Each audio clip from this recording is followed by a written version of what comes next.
Okay, I hope I'm recording my voice and the output of this thingamajig.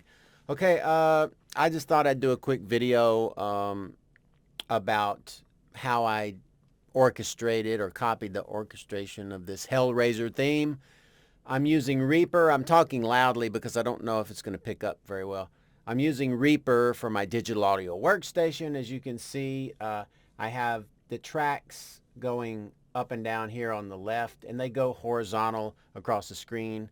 Um, Time goes across left to right, and then each instrument basically is one of these tracks. See, I've got the original soundtrack on a track of its own, so I could refer to it and line my stuff up in time along with the original, but I have it muted, so I only listen to that when I hit the S for solo, and it comes on and turns everybody else off. Anyway, I got all the tracks laid out here.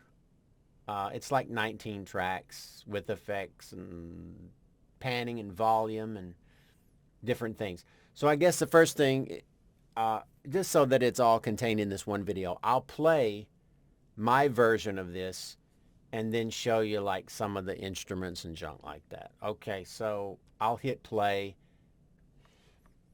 1, 2, 3, 4.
And it keeps fading.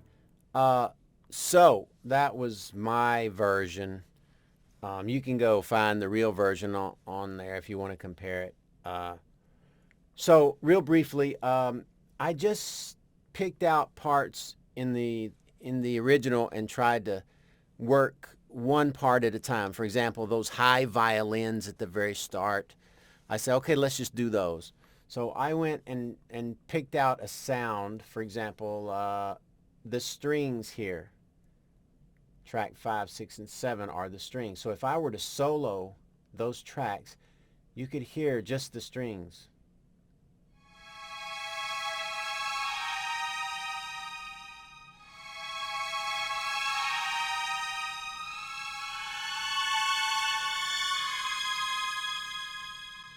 Okay, so when you split out the sounds on separate tracks, you can get it exactly like you want. So what I got here is basically, I could have done it in 2 tracks, but I just thought I'd throw the melody again on a separate track, that real high.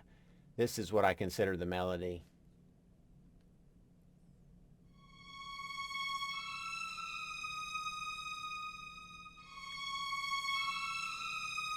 So I've got that on a track by itself, which, it just splits it out a little bit further because I got the other ones panned left and right, so he's kind of in the middle. So I got the strings on 3 tracks. So what I did, if I click this effects button here, it'll pull up that all my effects and my plugins for that track. So on this guy, I've got one string sound, which is this Symphobia strings patch. Ensemble, sustain, dynamic.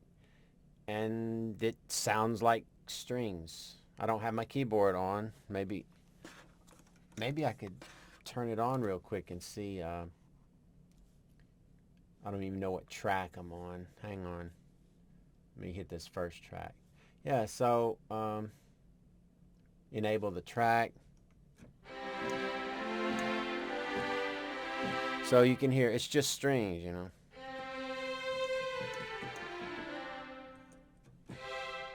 But see, by itself, it doesn't sound good. It's too blocky and too, you know, it's like, that doesn't sound good. So you always want to split your strings or have them on separate tracks. See, so when you split out the intervals like that, it makes them sound cooler. Anyway, so there's strings and then, and basically just more strings on these tracks.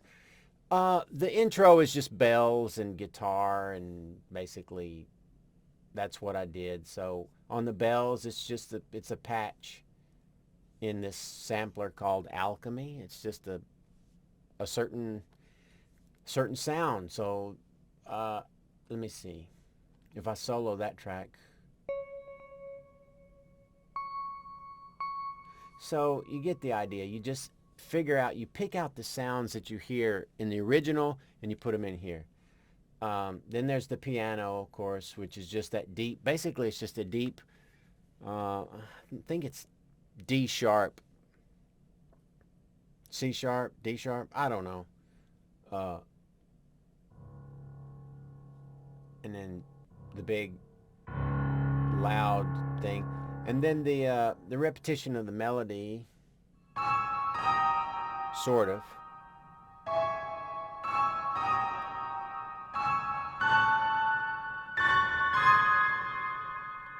A little too much reverb on that guy, I think. So yeah, you know, the reverb's probably off on a lot of these. And then the distorted horn sound is basically, let's see, it's basically this guy.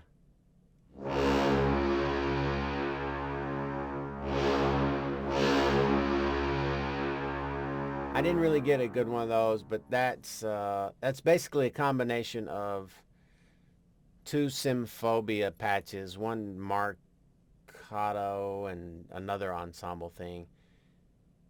So anyway, I just pulled them up and I detuned them and just whatever stuff. And then of course, you know, the horn patches all together sounds a lot better.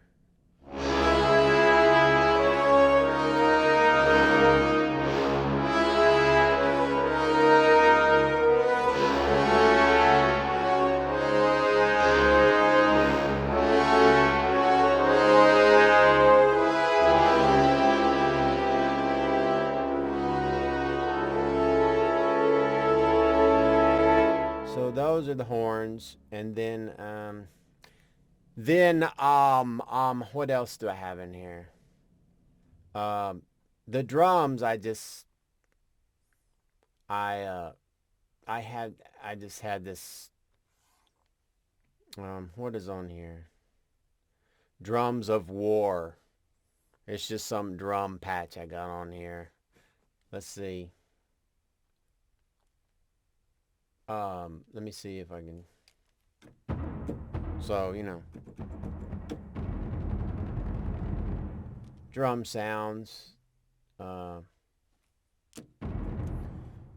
those are the things that come in here, you know, leading up to every gong sound, which I created by putting a gong here in that same plugin, and then I put some cymbals here, which I just detuned them a lot.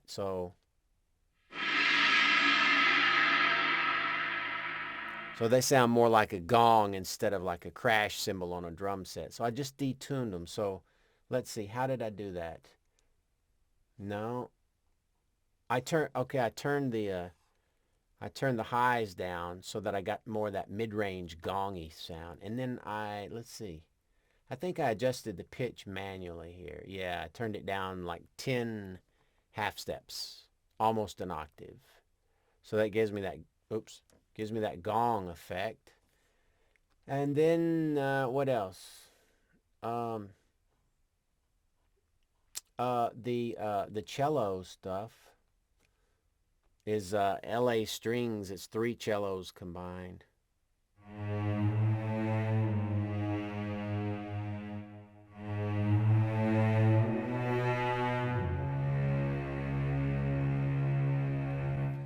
So it's cellos. So all of these things I played, and then you see these little marks here represent the notes where they are up and down. It's like how high or low, and then how long they are is how long they last. But you can't really see anything. So I'll show you the piano part. Then I have a bass clarinet, okay, and then another bass thing at the very end, which is a deeper bass. So like in the piano part, I'll show you like, so if I double click that clip, now you can see all the notes bigger.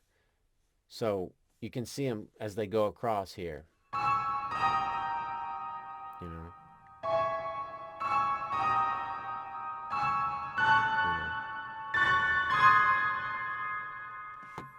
So I can change these notes too. I can move them where I want. I can make them shorter, longer, whatever. So that's how I do it. I put all these instruments on separate tracks, and then I play my little keyboard. I hit record and play, and I don't like it, I undo it till I get it close. Then I go into this piano roll view and start, tidying up the stuff. Oh, and I wanted to show you the volume changes on the strings, because that is important. Let's see. For example, let me go into the strings thing here. Now look at the bottom of this. It looks like a green ocean wave going. That's the actual volume. So I can make that shape with my mouse. Check it out. I can draw whatever volume curve I want. And the up and down represents the actual volume. I don't want to do that because that's a goofy thing. But check it out. As it goes by, it gets louder and it fades out. So I'll play this.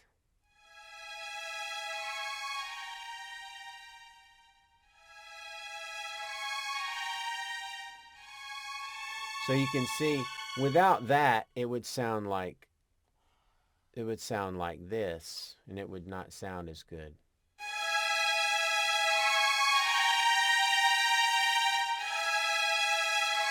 So you see the difference. Without the volume swells, it sounds like a keyboard, just like every note is the same volume, and no human plays that way. So now I got my notes, I got my volume, I've got other parameters I could stick in and draw envelopes. I've got volume envelopes in Reaper occasionally going on, like this one for the distorted brass. I fade the whole brass section, or 2/3 of it, with this volume curve. Okay, so like this whole brass thing is fading out, and it's this volume curve here that I just put some nodes out there and faded it out. That's all. So it fades out.